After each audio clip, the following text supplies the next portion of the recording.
Käes on aeg, kus maailm ärkab unest.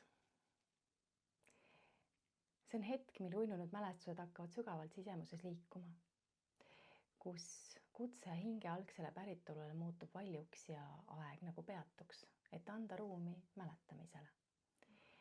Just sellisesse hetke satub lugeja, kes on avamas minu uut raamatut Ava oma silmad 2 klooniversum.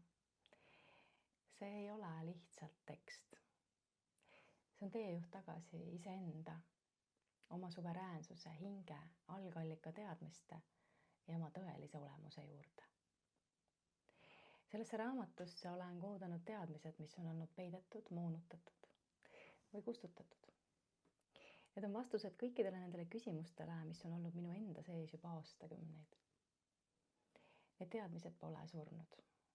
Nad on olnud peidetud ootamas oma õiget aega, kandudes edasi läbi vere, unenäo, päärilikkuse ja sageduse, kuni hetkeni, mil on saabunud aeg neid uuesti avada.